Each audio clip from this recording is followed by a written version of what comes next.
Is it worth it to buy an iPad while you're in the hospital? Can it make us more efficient and be better doctors at the same time?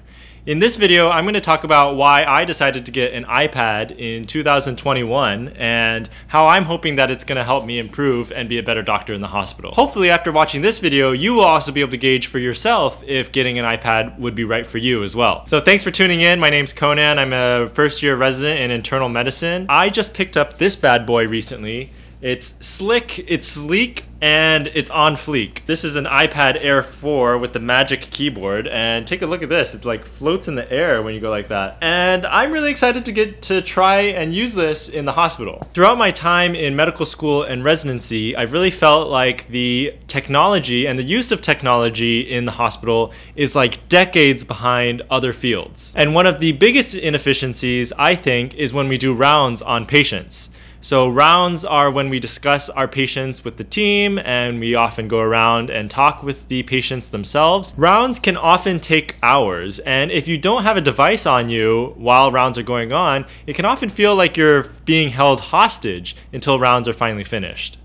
So I decided that I wanted a device with me that I could carry at all times in the hospital.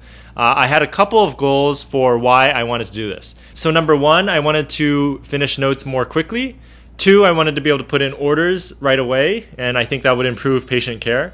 Three, I wanted to have some way that I could listen in on my co-residents as they're presenting their patients, and so I could have a better understanding of what's going on with their patients and then get some good learning in that way as well.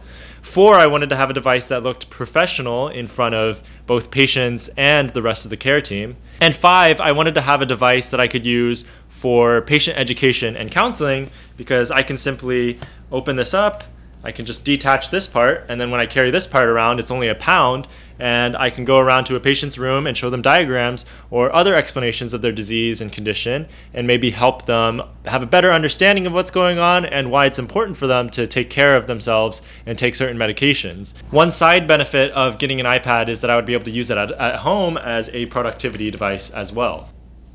So at first I tried to use this laptop over here, which is a 2-in-1 laptop, which means you can fold back, it can be a tablet, but I found that it was just a little bit too heavy and too cumbersome to use effectively in the hospital. This is 5 pounds, whereas this over here is obviously a much smaller form factor, and it's only 2 pounds total with the magic keyboard, but 1 pound without.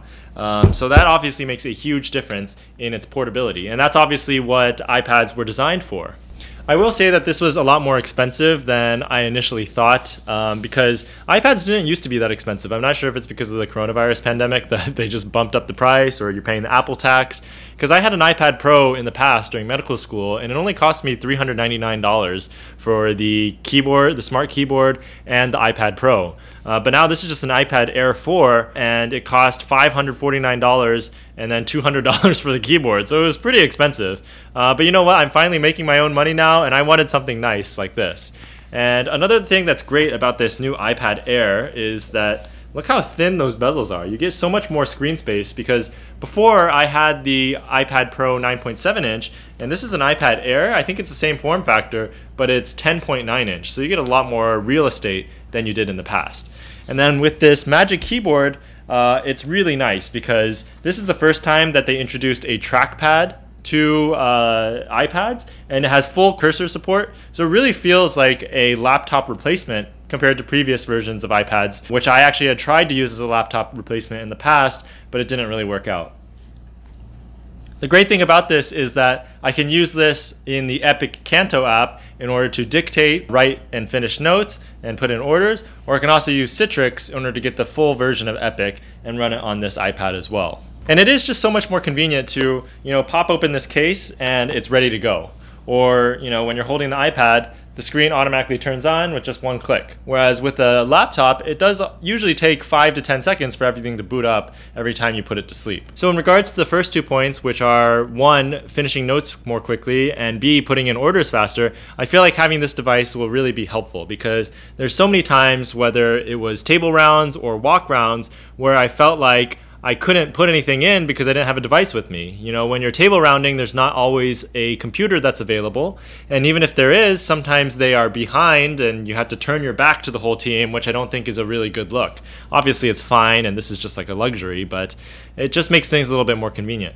Now, when you're walking, that's another situation where there's workstations on wheels, which you can sometimes find, but sometimes you can't. And sometimes the nurses' stations computers are being used. And another thing is that sometimes it takes a really long time to log into some of these computers and has to sign in. It takes a super long time. It would be really cool to just have this and be able to put in a note or an order as I'm walking around.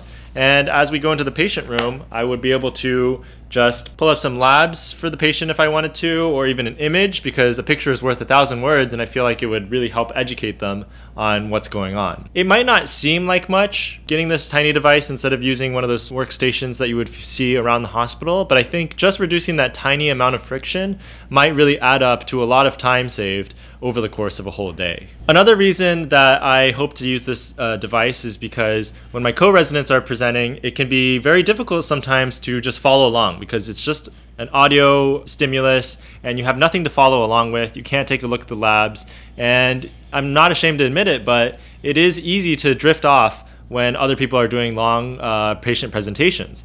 But I think with a device like this, I could take a look, I could see what they're discussing, and I would get a much better sense of what's going on with their patients, which would also enhance and improve my own learning as well. And going on to point number 4, doing that with this is a lot more professional than doing it with a phone, which is what I was doing a couple times before. And I know as a resident, it doesn't really matter as much if you come across as professional or not, because your evaluations don't matter as much as they did in the past.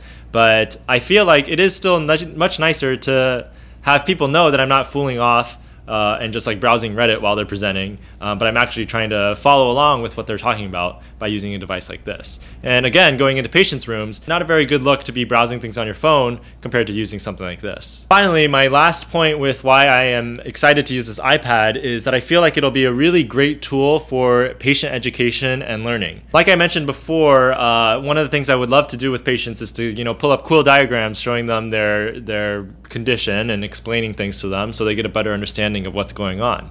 And I think overall, as a profession, we do a really poor job of educating patients in general. I mean, we have so much time that we have to go and do other tasks. We have to do documentation. So if this can just save me a little bit of time in terms of documentation, and then also become a tool for educating the patient later when I have that free time and I can go back to their bedside and show them some quick diagrams or pictures. I could also pull up their radiology results. And if somebody could see the pneumonia that they have, or they could see the heart failure, or they could see the abscess that they have, it could really motivate them to actually trying to better their health. And if you just think about it, who ends up showing images to patients ever? I don't think the nurses do it. I don't think anybody else goes and shows images to people. So literally, if they're really tech savvy, they can go online and they can go on MyChart and read the report for what their image says. But there's nobody in the hospital who will actually go and show them their image, except for us as physicians. And I think that's part of our responsibility and something that patients would really appreciate and really benefit from. Another thing that would be really great is to just show them their labs over time and show them why we're poking them every several hours or every couple times a day is because we're taking a look at this lab or this lab, and you're trending in the right direction or you're trending in a bad direction. I think patients would really appreciate having that information, because otherwise they don't really have an understanding of why we're poking them constantly throughout the day. So anyways, I know this is pretty expensive and it definitely is a luxury, but I'm really looking forward to seeing how this will fit in my workflow in the hospital, and I will definitely update you guys with how it goes, because I really feel like this could be a potentially very useful tool. And I know people have been talking about iPads being a useful tool in the hospital for a very long time now, but I think at this point the integration and the power of the iPad is much better than it was in the past. And now that I'm a resident, I can actually make use of it, whereas as a medical student, it wouldn't have been as helpful for me. So I'm really looking forward to using this. I'll keep you guys updated on how my iPad journey is in the hospital, and I'll let you guys know in a future video. So hope you stay tuned. Please check out some of my other videos, especially on writing progress notes and finishing your notes more quickly. And like, comment, and subscribe if you like the video. And thanks for watching. I'll see you in the next one.